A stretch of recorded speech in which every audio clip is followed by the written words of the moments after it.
Today, Fredrika Syren of Zero Waste Family joins me to talk about sustainable living.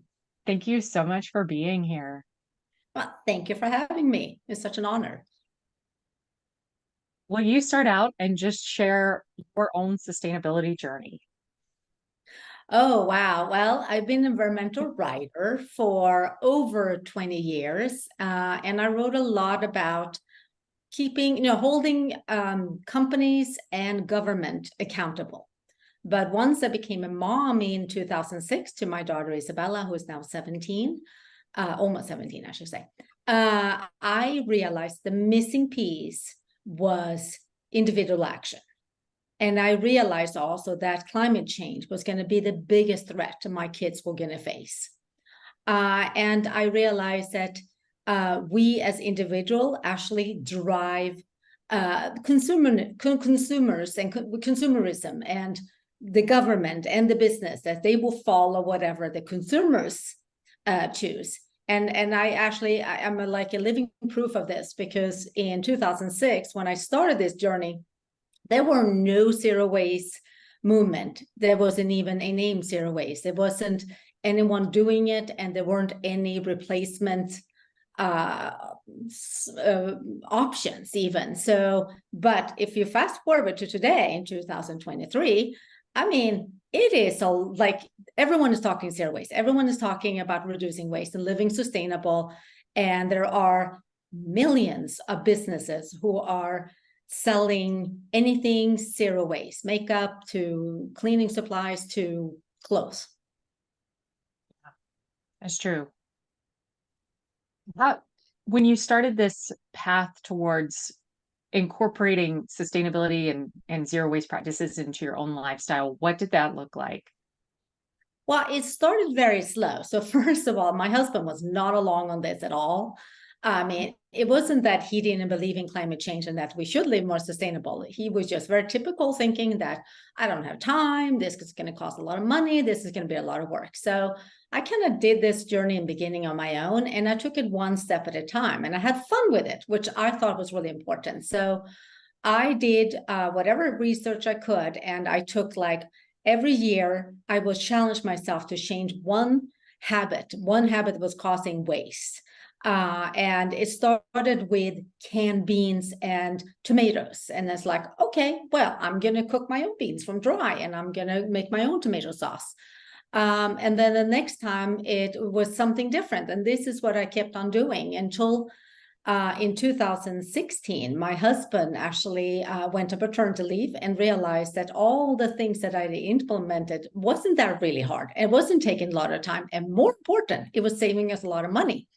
So then he got really interested and started doing his own research because he had the time. And he is the one who said in 2016, we're going to go zero waste. We're going to remove the trash can. We're ready. Let's do this. So, just speaking of that, how do you do it? Because I mean, I feel like my husband and I, we're decent. Um, but eliminating a trash can, like that's serious talking. So, how Well, do you do that? yeah, I have to say it's kind of funny, because when my husband did it, I did look at the trash can leaving the house and went, "Oh my God, I have three kids. How is this going to be possible?" So the first Yeah. thing we did was actually doing a trash audit, and it's not as bad as it sounds, but we just literally looked at everything that would normally go in the trash, because we no longer had a trash can, and start thinking about like, okay, how can I change this habit of this particular thing? And the one thing that I realized was that 1/3 of our waste was food waste. Yeah. And for a family of five, it was literally throwing money into the trash. So I started like really looking at like, okay, instead of going shopping for what I want to eat, why not look at what I have in the fridge and really start making changes there? So I started storing the food better. I started really keeping an eye on what we had, and I implemented a leftover eating day, which is Sundays for us. Well, we take out all the leftovers, and we make a fun meal out of it, or anyone in the family eat whatever they want of those leftovers. But just that one reduced the waste by 1/3. The next one was food packaging. So then I had to come with, how could I buy food that was not in packaging that I couldn't recycle or compost or reuse?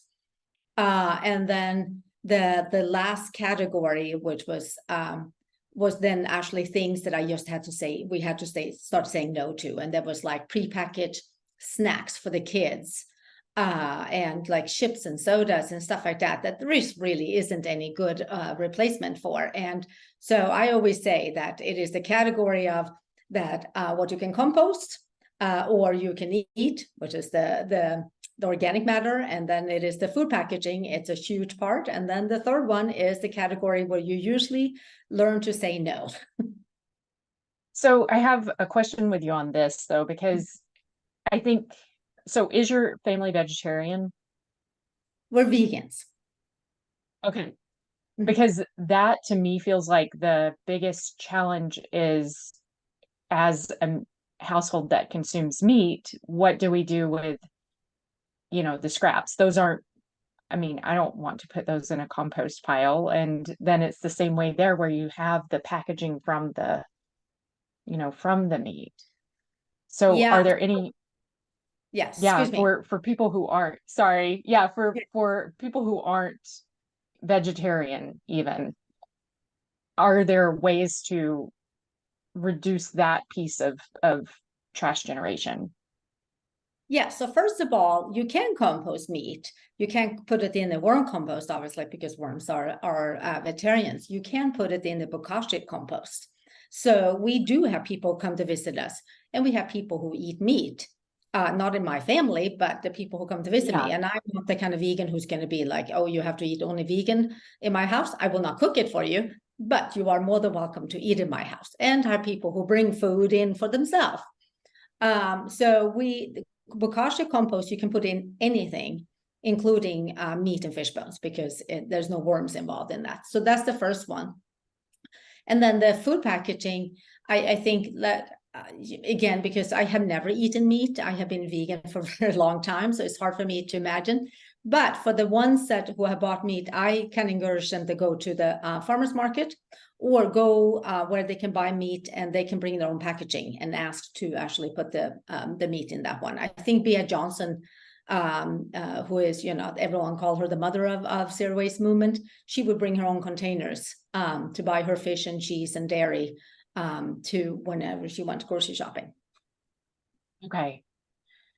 Yeah, and I know when we're talking, again, something that's not in the vegan space, when we're talking dairy, there is a movement back towards the glass, at least for milk, back towards the glass bottles that are then reused.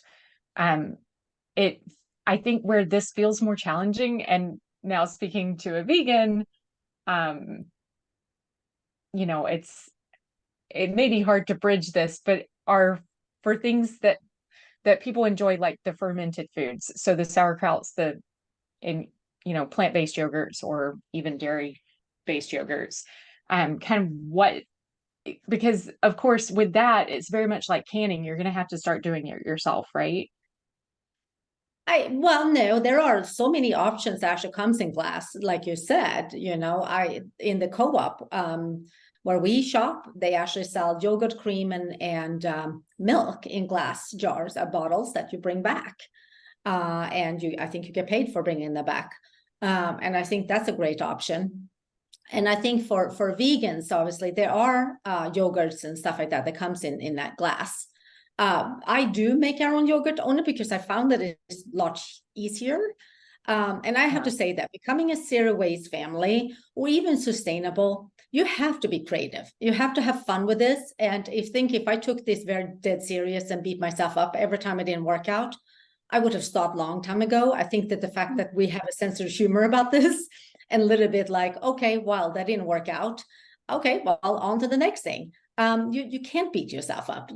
Every little step and every little change you make makes a huge difference. So don't look at the big picture. Look at what you can do today. One small change, and make that. I think it is the best way to go. I didn't go zero waste overnight. it took me 17 years to get to where, well, it took us 15 years, sorry, to get where we are. And today, you know, we have moved and we have gone through changes where like something that worked before suddenly doesn't work. And we have to just go back to the drawing board and think about new creative ways. But like I said, just having fun and like looking and researching, how can you do this? I remember when we started at the daycare when my boys went, they used disposable diapers. So my kids would come home with this disposable diaper. Well, I couldn't compost that. I couldn't reuse it. I couldn't compost it. And it's like, what am I going to do with this? And so I had to come up with really something really creative. And I just talked to the daycare and came up with a plan that would actually work for us. And again, it's like just coming up and asking around and checking it, like have fun with it. I think it's important. Don't beat yourself. If that doesn't work out, if the meat thing doesn't work out, it's okay. Keep eating your meat, buying it in plastic. It's fine. Find something else that's easier, something that's more tangible to change. Okay. So speaking of the disposable diapers, what was your solution with that? I had to ask them very nicely, but I will bring reusable diapers. They weren't so keen on it, but I had like I explained what we were doing and that this was a challenge. So she came up with, well, is it okay if I use disposable diapers while they're here? And I will take responsibility for it, but I will put on your diaper when they go home. So, you know, I mean, was it a perfect solution? No, because it was still using a diaper, but I understand I can't impose my beliefs on someone else. Okay. And then maybe just staying with this hygiene piece of it a little bit. So what does it look like in terms of toilet paper use? I mean, if we're talking truly zero waste, is the best option just to use recycled toilet paper? I think so. I mean, it's so funny. I got so many questions about the toilet paper. People are dying to hear about this. I think ever since Colin Beaver, No Impact Man, made the headlines that they were not using toilet paper in their home, this has been like, oh, you're zero waste, you don't use toilet paper. We use toilet paper. We use the recyclable paper that is from, no, I can't remember the name of it, the company. It has some really fun name. Okay, I will see if I can come up with it. But anyway, but I use that. There are so many options for those, and they deliver it to your house. They don't come in plastic, and they are a sustainable paper, so you don't cut down any trees to wipe your bum. Okay. And then also just kind of rounding out this conversation with menstrual hygiene products, just because, and with that one's one that I feel like it's much easier to find, and it has been for quite a while because there's so many options in the space. But let's go ahead and talk about that while we're talking about this. Yes. So personal hygiene products. Well, when we started this journey, there were no options without making myself. And I have naturally curly hair. I made my own shampoo and I look like a troll, a very cute troll, but I look like a troll. I mean, it was bad. And it was my hairstylist who said, oh, Fredrika, please, I'm begging you, you got to stop this. This is bad, bad, bad.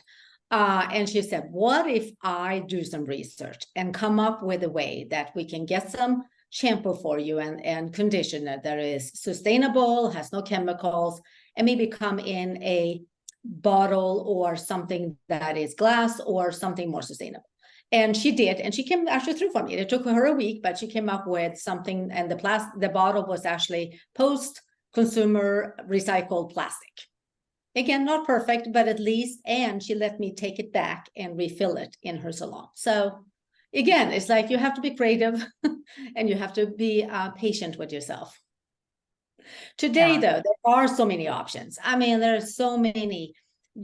For us, we can actually go, and there are zero waste stores all over San Diego. We can take our own bottles and refill it. I do not have to look like a troll anymore. There are many, many options out there. There are makeup companies that are specializing. My daughter wears that makeup. I wear that makeup, that you can use refillable. So you can buy the refillable things and add them. There's no plastic, no chemicals involved. So there are, today, I have to say, I wish I would have gone zero waste today instead of 17 years ago. Would have been a lot easier journey, but I probably wouldn't have had as much fun as I did. Yeah. Well, and I think one of the things too is for the people out there who don't remember what it was like in 2006 or researching things on the internet.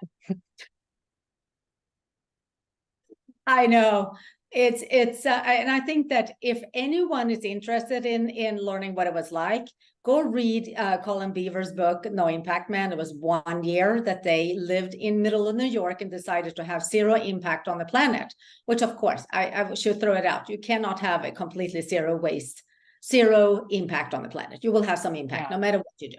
But anyway, but they were reducing theirs as much as possible. And that is, I felt sorry for his wife because I don't think she was at all into this. She loved her drinks and takeout food. She loved shopping. She loved clothes. She loved her TV. And he took it all away, including the toilet paper and elevator, and they can even go in a cab. But so if you want to read a really funny book, like to see what it was like in 2006, I think I will highly recommend that one. Okay. Yeah, thanks for sharing that one. So you wrote a book, speaking of books, on zero waste. What can you just talk a little bit more about what you talked about in that book? Well, like how it's broken down and yeah, go ahead. So this is the book that I wish I had in 2006. Okay. So this is everything that I learned along the way, and I want to make it easier for everyone else. And I want it to be like a practical guide with no judgment. I make it very clear in the book. I'm not judging. I'm not pointing fingers. I'm never going to be like, oh, you had to be perfect. You had to be like me. That is not what we're doing this. So the book, it is literally all parts of life. It's everything from traveling, kids, if you have that, gardening, to birthday parties, to shopping, to cooking, clothes, you name it. It has everything with my recipes, with my the companies that I recommend, that I've been vetting myself, that I know are sustainable, and usually doesn't package anything in plastic. And so it's just to make it easier, and you can pick and choose whatever. I want it to be like a book that you can go to and be like, okay, I really would like to reduce my waste when it comes to traveling. Well, here are all these tips. And that's what I did. Okay. So it's really it sounds like it's broken down by chapters on if you want to reduce your footprint in travel, if you want to reduce your footprint in cooking, whatever it may be, just, here's your quick reference guide. Exactly. I tried to cover everything, and I'm very proud because my daughter wrote a chapter. It's called A Confession of a Zero Waste Teenager. And she talks very candid about what it's like to grow up zero waste, because she was 9 years old when we did. So she actually has a lot of memories compared to her brothers, who have very little memories. They think we've been zero waste their whole life. But she talks about what it's like to be a teenager and be a little bit different, because she is a zero waste. And you garden quite a bit as well, right? Yes. So the garden became obviously a big part of how we can reduce our carbon footprint. But also, I love gardening, but we took it definitely to the next level to grow 70% of our own food just in our backyard. And it became like a fun challenge. How much food can we grow in a small space? And turns out we can feed a whole army. And during the pandemic, we could have probably lived very comfortably for months. Wow. Okay, so could we talk a little bit more about that? Like, what size garden? And this is feeding 5 people. Yes, and so roughly 70%. Yeah, so it all depends on the time of the year, obviously. But it is about 600 square feet. So it's not very big at all. And it's just a backyard. But we came up with to grow on the front and the back and on the side of the house. Again, we started like one box at a time, and then the garden kept growing. I had a very beautiful mentor. His name was farmer Bill Tall, from City Nursery Farmer. And he founded that in San Diego. Unfortunately, he passed away a couple of years ago from cancer. But he told me, like, Fredrika, when it comes to your garden, only grow things that would actually benefit you, that would actually feed you or will provide you flowers or something like that. We took out all the rose bushes, we took out all the grass, and we replaced it with edible. So we had fruit trees, we have, just vegetable boxes and chickens and space for the kids to still have fun. Okay. So with that, do you have to worry about maximizing your space and growing, really growing vertical and growing kind of several different things all on maybe one trellis? Or how do you do it? How do you design it? Kind of what is your advice if someone wants to, start growing some of their own food or more of their own food? Well, I think it is just that it is actually 600 square feet will actually give you a lot of growing space. And so, but it is like that we don't have any other bushes or anything that's not edible. Everything is edible in the garden. But we also use the driveway. Tomatoes grow really well on the driveway.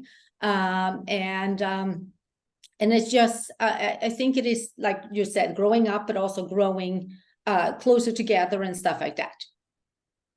Okay. Do you intersperse? So like you oftentimes hear for kind of natural pest control on your tomatoes, plant them next to marigolds.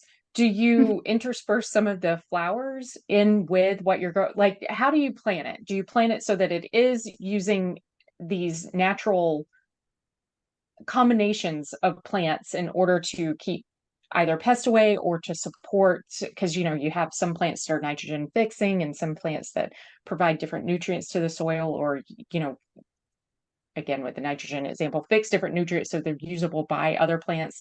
Like, do you incorporate those ideas and concepts into your space and into how you planned your garden? So we tried that, like we tried the whole companion planting. It didn't work so great for us. For us, our philosophy is if nothing is trying to eat my garden, we're probably not growing the right way. We have found that nature is very beautiful, and that we will get caterpillars, but then the birds will come, and the lizards will come, and they would eat those. Do we lose crop to certain things? Yes, diseases and things like that happen. We will learn, like tomatoes. You get mites very easily on them. While the main thing is to space them out. They don't stand too close to each other, and also make sure that you like prune them. I always say, like, everyone wants to grow tomatoes. Tomatoes are wonderful, and they taste better than anything else when you grow them at home. They are the most finicky little boogers on plants. They need a lot of love. We grow a lot of tomatoes, but we have learned over the years what works. What we do is because our garden is zero waste to begin with. We don't use any pesticides. We don't buy anything. We grow our own soil. So for example, beans are wonderful. They bring a lot of nutrients into the soil. So whenever we have grown beans in one box, we will then grow something like potatoes or cabbage or lettuce in that box, because there will be natural nutrients in the soil. And we just rotate all the crop. And we always have one box that will be like resting, and we would add a lot of mulch and compost and rebuild that soil, because adding organic matter to the soil is the most important thing I discovered. If you want to fight pests in your garden, add a lot of compost, add compost tea. That will actually protect. You want to make the plants strong enough to withstand any attack. That's more important than anything else. And then you will also allow, nature to figure things out. Like, we had a gopher snake show up in our garden. I'm really terrified, like I'm really scared of snakes, and I have a dog and I have 3 kids. But I figured that if the gopher snake was there, he was there for a reason. He was the friend. And I invite him to come. Obviously, we had a deal, me and the snake. You stay on that side of the garden, I stay on this side of the garden. We don't have any For some reason, he set up house right under one of my son's pumpkins. I realized that I'm not going to go and check on that pumpkin anymore, until he moved away. I mean, he eventually did, Yeah. but it is, I have to say, having a garden like that, the coolest thing ever is to sit there and watch nature take care of things. Just how it works. We had hummingbirds setting up a home right above our compost, and we couldn't figure this out. But of course, there was a lot of bugs in our compost. Right. My husband would remove the cover of it every day and let them feed the little babies, because in exchange they did pest control for us. So it's a win-win. Yeah. Yeah, I agree. And I know, just speaking for myself, after moving to California and actually seeing bats here, and I haven't seen bats since I was a kid back in Georgia, and thinking about, I think it's because the mosquito control is a lot different here. And this is out of the 6 states where I've lived before, this is the state where I have experienced the fewest problems with mosquitoes. And I've lived here now for 7 years. And I think it is just because, again, California is a little bit lax on, letting nature step in. And maybe this isn't true with big cities. Maybe this isn't true elsewhere, but I think right here in at least North San Diego County, it's the case where you don't hear mosquito trucks coming by once a week like you do back down in Georgia. And their wildlife is just way more diverse. I mean, I grew up in South Georgia, lived in Colorado, and I go back there and it's like it's devoid of nature compared to here, which I think is so cool and is kind of something you wouldn't expect from such a metropolitan area. Yeah, no, I so agree. And I think some along the way we have lost a little bit of that, and we're spraying all kinds of things in our gardens to keep all kinds of animals away and try to keeping them out. But I'm like, it's wonderful because all this wildlife actually do good in your garden most of the times. I mean, rats, I don't see any point of them whatsoever, but everything else, it's doing its job. And you might lose a couple of plants once in a while to an animal. It's okay. It's okay. Yeah. You fed wildlife. I think it's okay. I mean, it's like the whole snake thing. I'm not keen on having them there, but I knew that the snake was there for a reason, and he was beautiful and actually huge entertainment for my kids. Yeah, exactly. And I think, just speaking about the rats, it's the same way. The rats, if they're a food source for another animal, just let them be. And by all means, don't, like, this is a great time to say I'm getting up on my soapbox here and just speaking to anybody listening, please do not poison rats. I cannot tell you how many times I've been in the vet office with one of my dogs, and somebody inevitably will come in and say that their dog ate a poisoned rat. And I mean, this is also where, we're fortunate enough to back up to an open space where coyotes use it to run.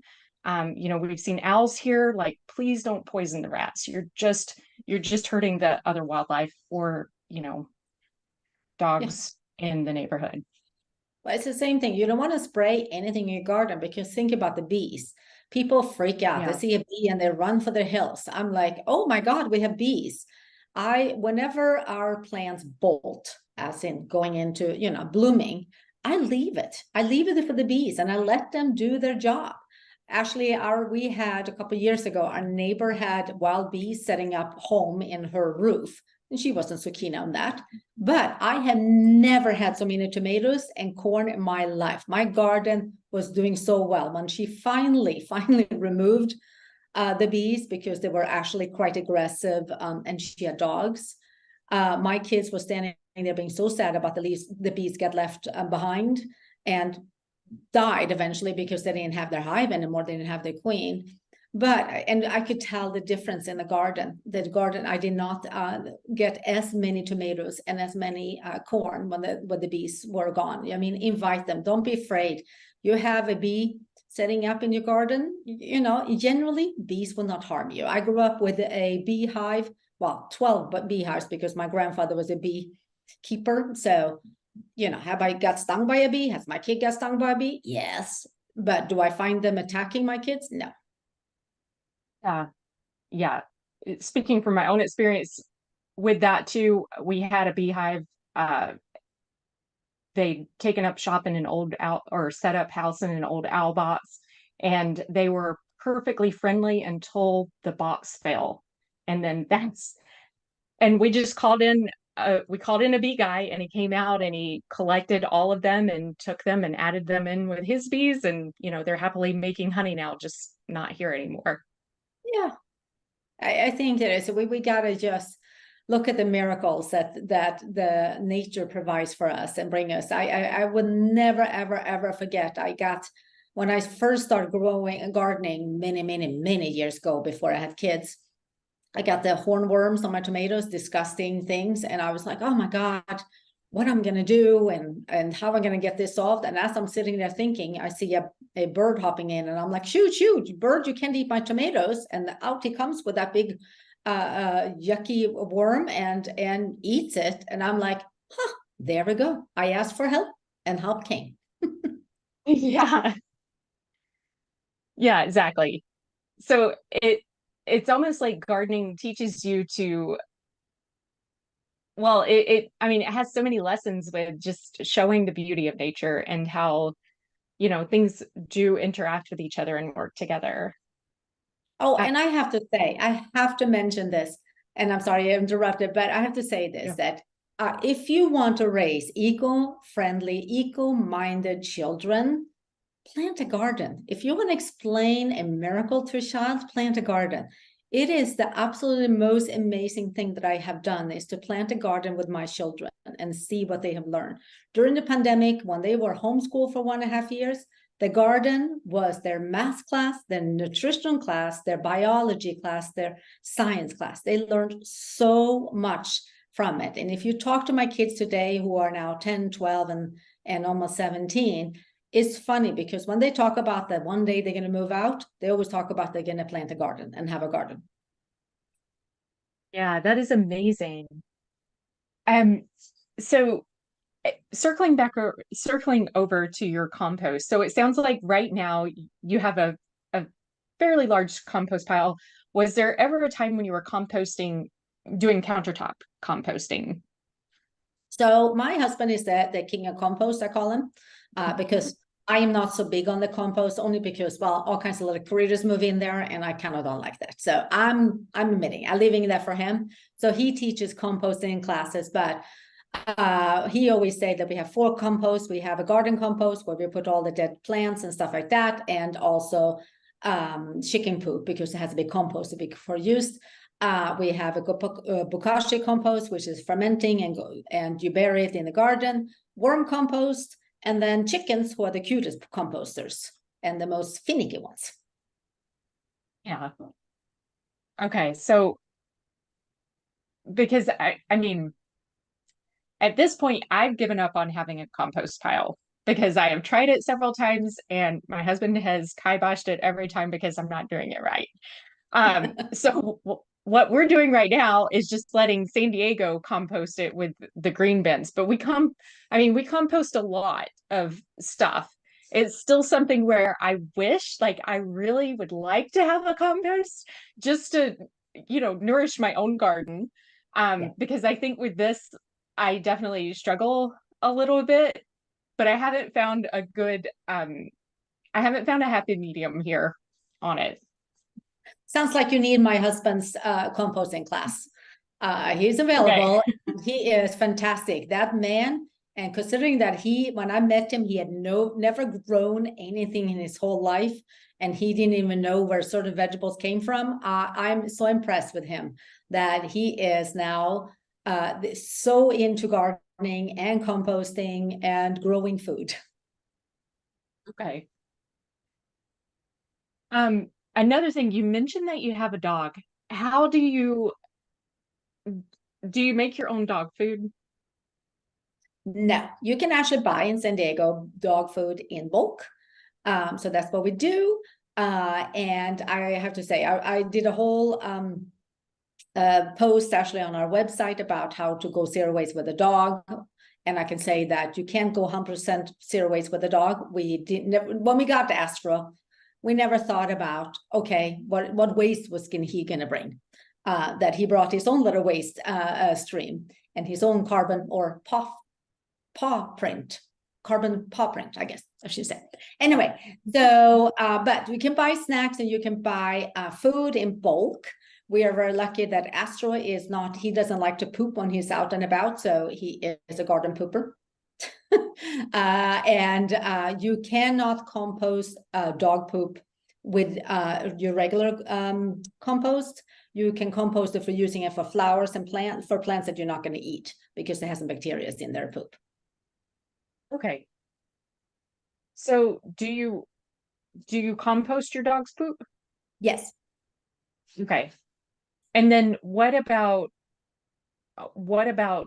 pee? Because for us, that's also a challenge is the area where they use the bathroom, it starts to smell after a while. And so we use an enzyme spray, but still, it's not perfect. Yeah. I haven't had that though, because Astro, he pees a little bit everywhere. So we don't have that problem with him. But I could see that there'll be a problem. So I really don't know how to resolve that. How you can train a dog to go pee a little bit everywhere, perhaps. And we haven't had any problems so far with his pee. So okay. There was another completely different piece that I wanted to ask you about, and I don't remember what it was. Out of the entire, actually, I do want to ask you, so what do you do with your eggs? Oh, so, well, this has been a bigger controversial topic for us, I think, ever. It is what we do with our chicken eggs. Well, we don't eat them, obviously. So we obviously let's put it this way. Chickens lay eggs, no matter what you want them or not. Most of our chickens do not lay eggs because they're really old. Our chickens, they come to us at different ages. We have baby chickens because we rescue them. Our chickens will live with us until the day they die, and then they will be buried and mourned because my kids like their chickens. But we don't eat the chicken eggs, so we give them to friends and neighbors instead, and usually in exchange for some vegetables or fruit or something else instead. But we do use the chicken egg shells to make calcium powder that we use for our tomatoes. Right. Yeah, I love that. Is there, while we're talking about kind of garden fertilizer, and we talked about compost, we talked about the eggshells, is there anything that you've found that you have to supplement with in particular? And if so, how do you go about doing that? Trying to find a natural source for that. For fertilizer? Yeah. Like magnesium or anything. So no, I mean, if you want to have magnesium, you can use Epsom salt, and that you can buy in bulk. So that's a really good one, especially if you have lawns, so you can sprinkle that on.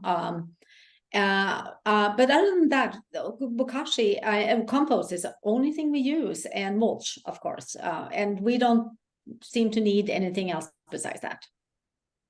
Okay. Then I wanted to ask you about water usage, because for that, what does that look like? And when you're going zero waste, it's still, I mean, yeah, water is ultimately recyclable, but is there a way that you've reduced the amount of water that you've used both in your garden and then in your house? Absolutely. So there used to be one person living in our house with and they had lawn, like grass and sprinklers. And when we moved in and removed all the grass, well, obviously we reduced the water need. But a lot of people had questions and concerns that we were growing vegetables in our backyard when there was a drought. But I always remind people that no matter what vegetables, fruit, meat, or whatever you're eating or drinking, comes with a water use. The difference for us is that we know how much or little water we use, and we are very smart waterers. So first of all, we noticed that when that one person with the grass moved out and we moved in, and because we are pretty water-wise family, that we actually use about 1/3 less water than one person did, which is pretty impressive considering we're 5 people. But we use gray water from the laundry machine that waters all our fruit trees. So we don't have to water them. We because we mulch and compost a lot, and we cover our plants and create a natural shade for them during the hot months, we reduce the water use, and we only water in the morning, in the evening, in the evening when the sun goes down, because then the plants had the most amount of time to absorb that water. Okay. So how do you redirect your water from your laundry? And are you using, I mean, I imagine you're already using a very green detergent, but are you diverting both the wash water and also the rinse water, or just the rinse water to water in your garden? All the water from the laundry machine, and because we use soap nuts. But there are other laundry detergents you can use. It is actually the salt and the enzymes in them you have to look for. And today you can just check. Like, I know that there are these laundry detergent like sheets. And when I had looked into those, they are all gray water safe. So you just check if they're gray water safe. That's what you look for. But because we use soap nuts, we don't have a problem with that. And we don't use any other chemicals in it. So Okay. So how do you divert it though? You're just rerouting your drain yes. tube from your laundry into, like, what do you route it in? Do you extend it so it goes directly out into your garden? So Or my husband did this, and I think he just Googled it and figured out. So he just redirected from a laundry room and then buried it underneath, and it went to all the trees, and he made like little holes okay. that so we water it. Okay. Did you have to bury it?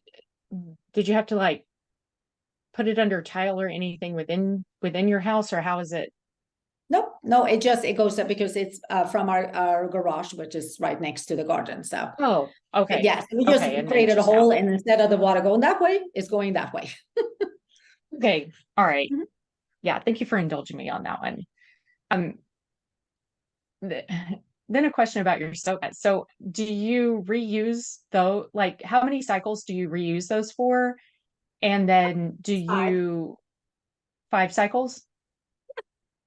Okay. And then you just throw them in your compost? Mhm. Okay. I mean, unless like my daughter is in charge of laundry these days, and sometimes she accidentally puts them in the dryer because she doesn't see them, then obviously, then we have to use new ones. But usually a bag of soap nuts is like this big, and it will last us over a year. So it's a very good deal. Okay. How many do you typically throw into a wash? About 5. Okay. And then you Yeah. reuse them We've been doing this for over 10 years. Well, actually 12 years now. Is since we started washing them, and everyone thinks they don't get clean and stuff like that. I can tell you that I had the real test because I washed cloth diapers with soap nuts, and they got clean. Okay. Have you explored any more making your own shampoo with soap? Nope, I learned my lesson. It was not a good thing, not for me. I think that if I had like really nice straight hair, maybe it would have worked better, but no. I do make my own lotions and facial things and stuff like that because I do enjoy that deodorant because it's so easy and I know what's in it, but not shampoos. Okay. All right. As we start to wrap up, is there anything that you want to be sure to mention to listeners? Well, so if for anyone who is interested in starting to grow food versus that is on in a small garden, if it is on a patio, on a balcony, or even in your windowsill, I have my gardening class you can sign up for. It's really fun, and you right now, if you sign up, you actually get 1 hour Zoom one-on-one with me, talking about the course and asking any questions afterward. Okay, great. And how can people connect with you? You can go to our website, zerowastefamily.com. And there you can find, we're on Instagram, we're on Facebook, we're on YouTube. And we're on YouTube once a week. We post something, and it's usually about zero waste, vegan food, or gardening, lots of gardening ones. Okay. Well, thank you so much for your time, Fredrika. Thank you for having me.